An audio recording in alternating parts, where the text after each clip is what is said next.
and we all do have good moments and bad moments, and we all lose people. And saying that, losing the father of my children, my husband, my manager,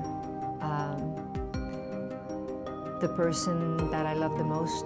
For Céline Dion, René Angélil was practically her entire world. He was the dearest person in her life, the one who saw a legend before the world even knew the name Céline Dion. It was René who gambled his faith, his career, and his very life to propel her to global musical stardom. But before he passed, he left Celine with an intractable problem. With an $800 million fortune and 6 children, 3 of hers and 3 of his from previous marriages, how would Céline Dion write her will? This is an impossible decision because any choice could fracture the family they both loved and painstakingly built. What lies within isn't just the division of an estate. It's the final chapter in their love story, and also the first chapter of a family tragedy. The 14th child in Charlemagne. To understand where the tragedy began, we have to return to Céline Dion's earliest years. Céline Marie Claudette Dion was born on March 30th, 1968, in Charlemagne, a small town near Montreal. She was the youngest of 14 children in a poor but deeply musical family. Her father drove trucks. Her mother raised the children. Yet music filled their home every night. Her father played the accordion. Her mother played the violin. And Celine learned to sing before she could even read. At 5, she sang on a kitchen table at her brother's wedding, and the room fell silent. Her family knew then that she was different. At 12, Celine and her mother wrote "Ce n'était qu'un rêve," meaning it was only a dream. Her brother Michel sent the demo to Montreal manager René Angélil. When René heard her voice, he cried. Then he mortgaged his own house to fund her debut album. Within 5 years, Celine became a star in Quebec. In 1988, she won Eurovision for Switzerland. In 1990, she released her first English album, Unison. Then, in 1997, My Heart Will Go On, from Titanic, turned her into a global icon. She would go on to sell more than 200 million records, win 5 Grammys, receive 2 honorary doctorates in music, and become one of the most successful female artists in history. But that journey from a small wedding in Charlemagne to the stages of Las Vegas did more than create a legend. It created a financial empire. And decades later, that empire would become the source of the deepest tension inside her family. Where did $800 million come from? According to Celebrity Net Worth, Céline Dion's fortune in 2026 is estimated to be around $800 million. Forbes offers a lower figure, around $570 million. The discrepancy between the two numbers stems from how real estate, investments, and music royalties are calculated. Regardless of the source, she remains among the wealthiest female singers on the planet. The majority of her wealth comes from music. 200 million records sold over nearly 4 decades. Each record, each radio play, each stream on Spotify brings in royalties. My Heart Will Go On, alone, according to industry estimates, has generated tens of millions of dollars in royalties for her. But records and royalties are only one part. The larger portion comes from her Las Vegas residencies. In 2003, Celine signed a fixed-term residency contract at Caesar's Palace. She received a $100 million upfront fee, plus 50% of the gross profits. Each night, she pocketed around $500,000. 2 consecutive shows, running from 2003 to 2019, brought in $600 million in ticket sales. Beyond music, she boasts a diverse business portfolio, a private accessories brand, partial ownership in Montreal's famous Schwartz's restaurant chain, investments in the Pure nightclub in Las Vegas, a golf course, a perfume line, a multi-year endorsement deal with Air Canada. Most importantly, there's Les Productions Feeling Inc., the artist management company co-owned by the couple. This is a detail few people notice. When her husband was both her manager and the owner of the management company, most of the commission that would have been paid to a third party remained within the family. For nearly 30 years, this structure has retained hundreds of millions of dollars. All of these elements combined create her $800 million fortune, a colossal sum. But great wealth is never simple. It comes with wills, trusts, heirs, and legal decisions that can tear a family apart. To understand that complexity, we must start with a house, the mansion no one wanted to buy. In 2010, Céline Dion and René Angélil completed one of their most extravagant family projects on Jupiter Island, Florida. They bought 5.7 acres of land for nearly $20 million, then spent tens of millions more building a massive estate. The property included a 10,000-square-foot main house, an 8-bedroom guest house, a pool house, a beach house, a tennis court, and 13 bedrooms in total. But what made the mansion famous was not the size. It was the private water park René and Celine built for their 3 sons, with 2 swimming pools, 2 water slides, a lazy river, fountains, a simulated golf course, and 486 feet of private beachfront. Then, in 2013, René was diagnosed with throat cancer for the 2nd time. That same year, the family listed the estate for $72.5 million. No one bought it. The price dropped to $62.5 million in 2014. Still no buyer. After René died in 2016, it fell again to $45.5 million, then to $38.5 million in 2017. Finally, in May 2017, an anonymous American buyer purchased it for $28 million, far below the original asking price. Some blamed the weak Florida luxury market. Others said the design was too personal and too large. But another rumor also spread in real estate circles. René had spent his final months there, and buyers did not want a home filled with memories of illness. Whether that was true or not, the result was undeniable. A mansion once built as a family dream was turned into cash for far less than expected. That was René's house in Florida. But in Las Vegas, there was another house, one that held something far more important than money. The child who was never born. Before we talk about her 3 sons, there's a detail many people don't know. In 2010, Céline Dion embarked on her 6th round of in vitro fertilization. In total, she had undergone 6 IVF cycles and 1 miscarriage. She was already 32, and the pressure to have a second child had lasted for nearly 10 years.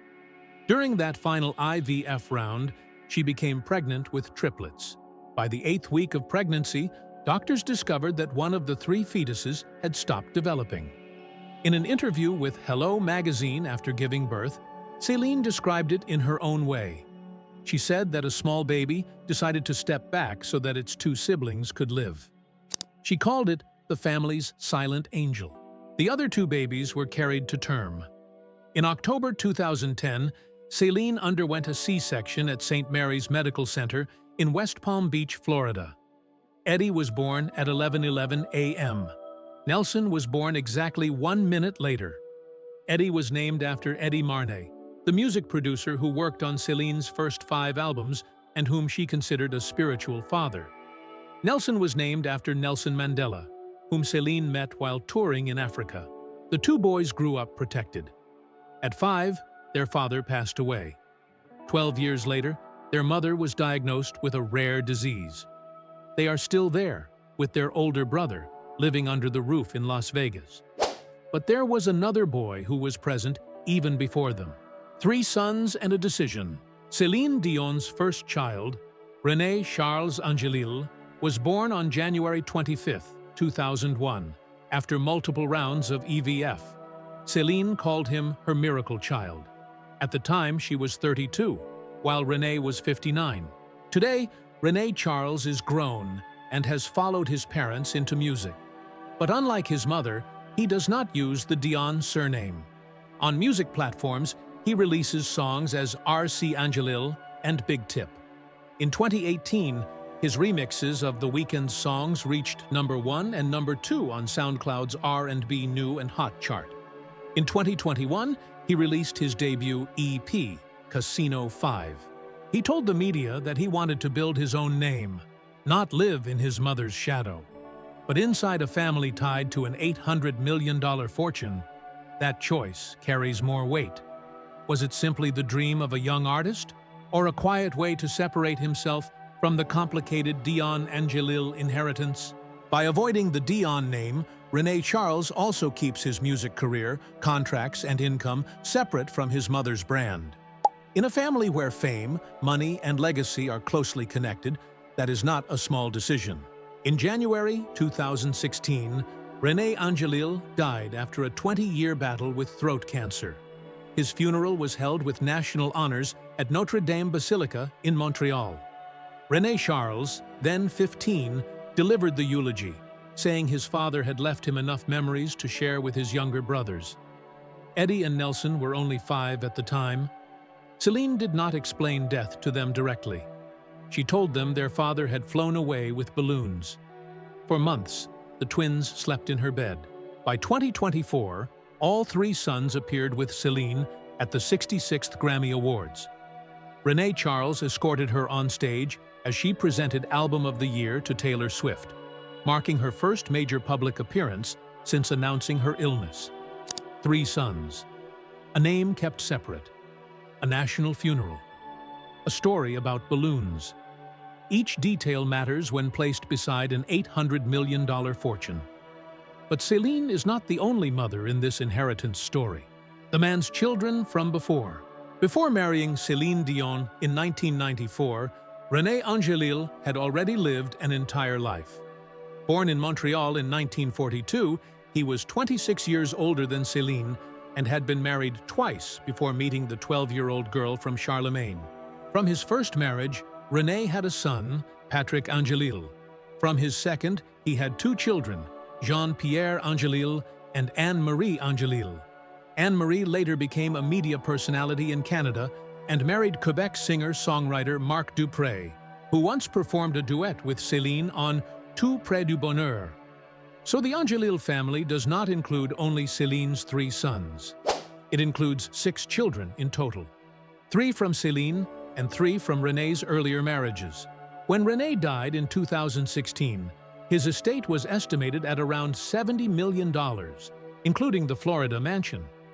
Most of it reportedly went to Celine, though the exact distribution between her and René's older children was never publicly disclosed. But Celine's own fortune is a separate matter. Her estimated $800 million wealth belongs to her, and when she passes away, it will be divided according to her will, not René's. Legally, René's 3 children from previous marriages do not automatically inherit Celine's fortune. Emotionally, however, the situation is far more complicated. They have been part of the Angélil family for decades. Celine has always spoken of them with respect, and she appears especially close to Anne-Marie and her husband, Marc Dupré. That is where the impossible question begins. If Celine leaves everything only to her 3 biological sons, how will René's older children feel? But if she includes all 6 children, will her own sons feel their inheritance has been reduced? Any choice could hurt someone. That is why the will could bring tears, not simply because of money, but because money has the power to redraw the boundaries of a family. And there is still one more name in Celine's life, someone who is not one of the 6 children, but has stood beside her for nearly a decade. The man who appeared in Paris. In 2017, 1 year after René's death, Céline Dion appeared at Paris Fashion Week with a man the public barely knew.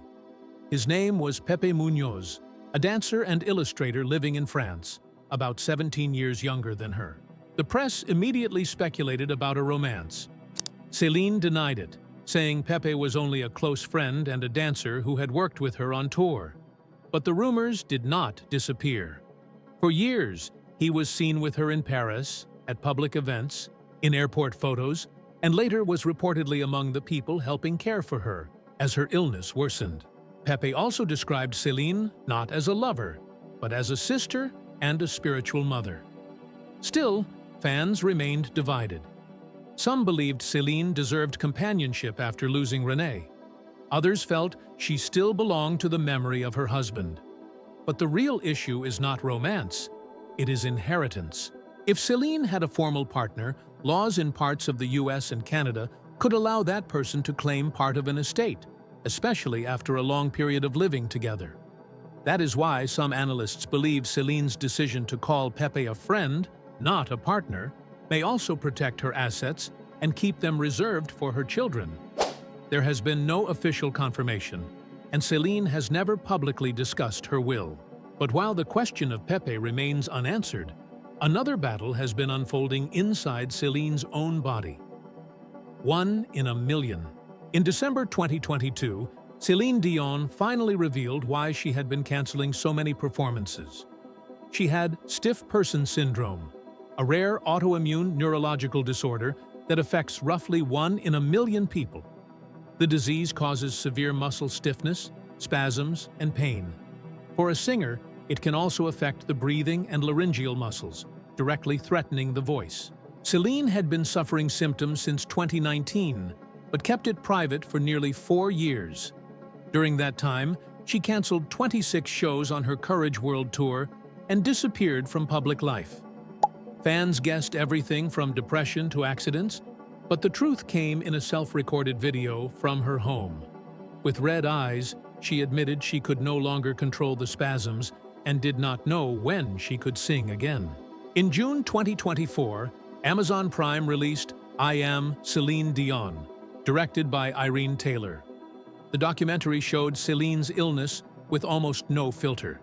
In one painful scene, she suffers a severe spasm during physical therapy, her body locked for nearly 10 minutes as doctors rushed to help her. Then, in July 2024, Celine returned at the Paris Olympics opening ceremony, singing Edith Piaf's L'Hymne à l'amour from the Eiffel Tower. Her voice was changed, but she still sang before the world. By 2026, she announced a limited Paris residency. It was a major risk. Her disease has no cure, and any performance could be her last. Now, every decision she makes is no longer only about music.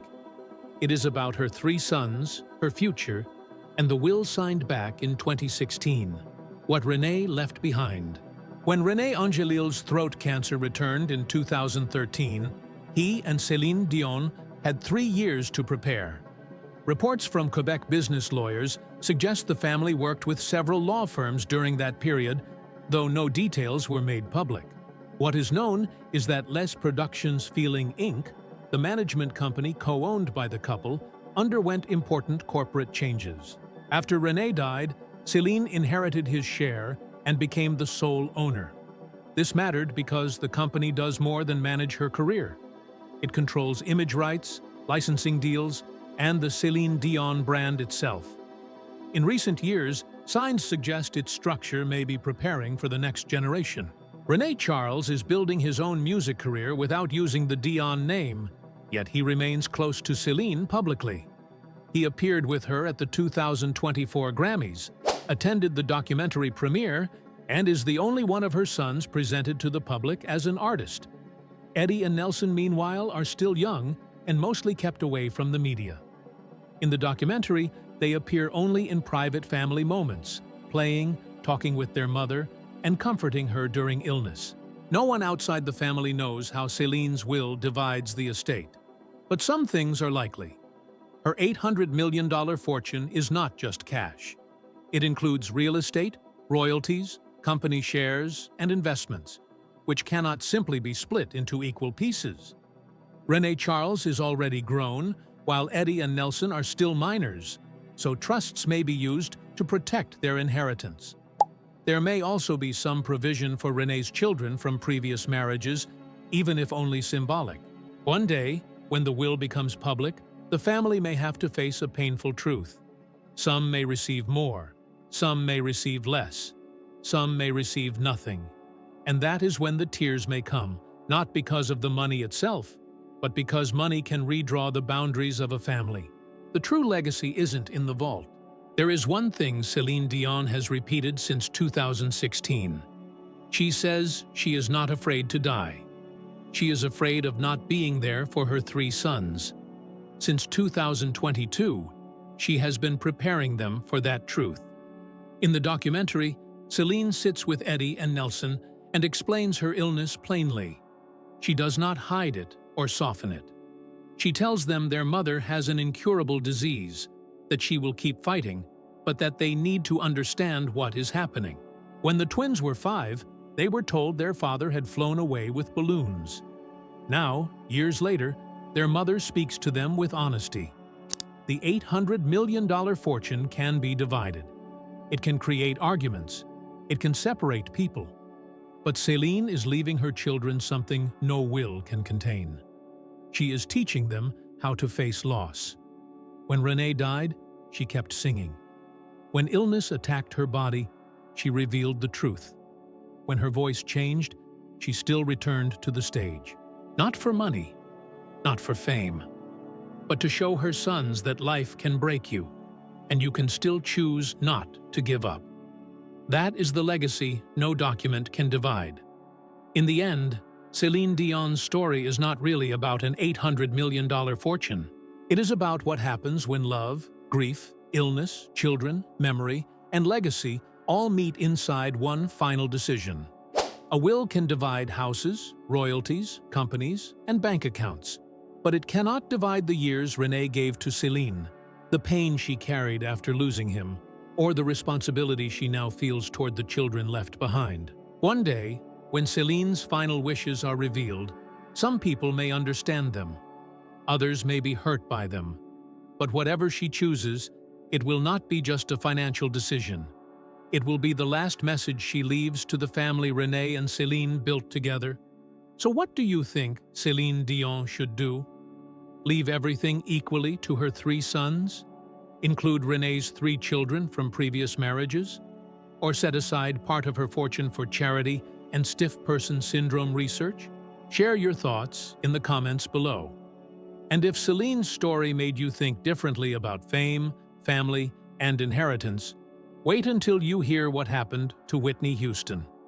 One of the greatest voices in history earned hundreds of millions, yet reportedly died with almost nothing left in her account. Click the video on the screen to watch that story next.